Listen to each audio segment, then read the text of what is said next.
Hello வணக்கம் மக்களே.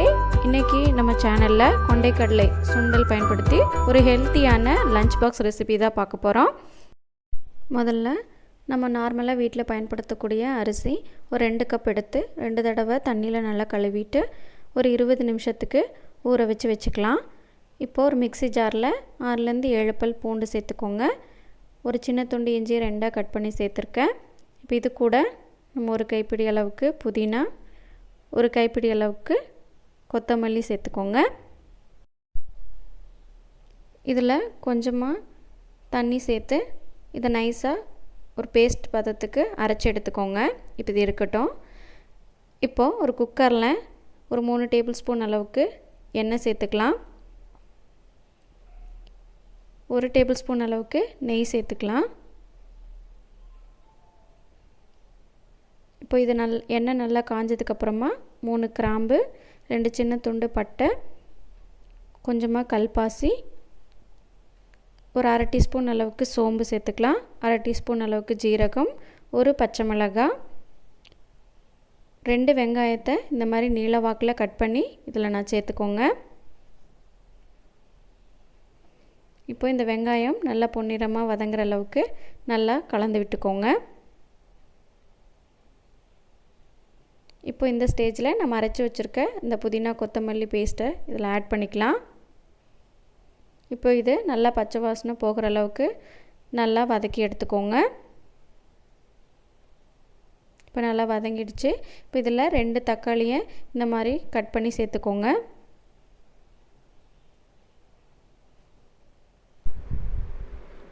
இதை நல்லா வதக்கி விட்டுக்கோங்க.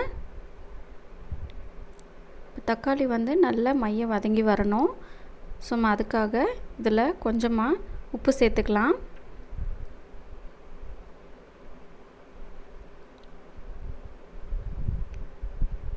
இப்போ இது கூட கொஞ்சமாக மஞ்சள் தூள் சேர்த்துக்கலாம்.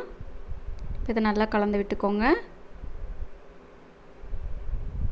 இப்போ இது ஓரளவுக்கு நல்லா வதங்கி வந்ததுக்கப்புறமா இதில் காரத்துக்கு ஒரு 1.5 டேபிள் ஸ்பூன் அளவுக்கு மிளகாய்த்தூள் சேர்த்துருக்கேன். அது கூட 1 டேபிள் ஸ்பூன் அளவுக்கு மல்லித்தூள், 1 டேபிள் ஸ்பூன் அளவுக்கு பிரியாணி மசாலா சேர்த்து நல்லா பச்சை வாசனை போகிற அளவுக்கு வதக்கி விட்டுக்கோங்க. 1 கப் அளவுக்கு கருப்பு சுண்டலை நான் ஒரு நைட் ஃபுல்லாக ஊற வச்சு எடுத்திருக்கேன். இதை இது கூட சேர்த்துக்கலாம். இப்போ இதை நல்லா கலந்து விட்டுக்கோங்க. இப்போது இதில் ஒரு கைப்பிடி அளவுக்கு புதினா, கொஞ்சமாக கருவேப்பிலை இலைகள் சேர்த்துக்கலாம். அரிசி 2 கப் எடுத்துருக்கனால 1 கப்புக்கு 2 கப்புங்கிற ரேஷியோவில் தண்ணி நம்ம சேர்க்கணும். இதில் நான் தண்ணிக்கு பதிலாக 1 கப் தேங்காய் பால், 3 கப் தண்ணி சேர்த்துருக்கேன். தேங்காய் பால் சேர்க்குறனால இந்த சாதத்தோட டேஸ்ட் இன்னும் ரொம்ப ரிச்சாக இருக்கும். உங்களுக்கு தேங்காய் பால் வேண்டானாலும் நீங்கள் ஸ்கிப் பண்ணிக்கலாம். இப்போ இதை நல்லா கலந்து விட்டுக்கோங்க. இப்போ இது நல்லா ஒரு கொதி வரட்டும். இப்போது இதில் நம்ம தேவையான அளவு உப்பு சேர்த்துக்கலாம். உப்பு உங்களுக்கு கொஞ்சம் கரிக்கிற மாதிரி இருந்தால் தான் சாதத்தோடு வெந்து வரும்போது உங்களுக்கு சரியாக இருக்கும். இப்போது கொதி வர ஸ்டேஜ் வந்துருச்சு. இப்போ இதில் நம்ம ஆல்ரெடி ஊற வச்சுருக்க இந்த அரிசியை இதில் நம்ம சேர்த்துக்கலாம்.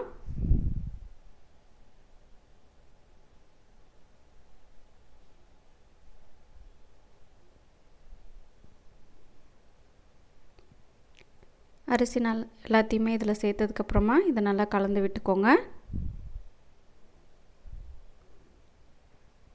கலந்துட்டு உப்பு நீங்கள் செக் பண்ணிக்கோங்க.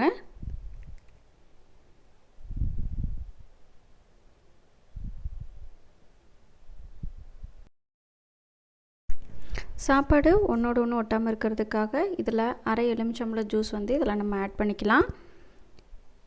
இப்போ இதை நல்லா கலந்து விட்டதுக்கப்புறமா ஸ்டவ் மீடியம் ஃப்ளேமில் வச்சுக்கோங்க. இப்போ மூடி போட்டுட்டு 2 விசில் 5 நிமிஷம் சிம்மில் வேக வச்சு எடுத்துக்கலாம். இப்போது ஸ்டீம் எல்லாம் போயிடுச்சு. இப்போ நம்ம குக்கர் ஓப்பன் பண்ணி பார்த்துக்கலாம். அவ்வளோதான், நம்மளுடைய சாப்பாடு தயாராகியாச்சு. இதில் கொஞ்சமாக கொத்தமல்லி இலைகள் தூவி இதை நல்லா கலந்து விட்டதுக்கப்புறமா நீங்கள் பரிமாறலாம். இதில் கருப்பு சுண்டலுக்கு பதிலாக நீங்கள் வெள்ளை சுண்டல் கூட சேர்த்து நீங்கள் செய்யலாம்.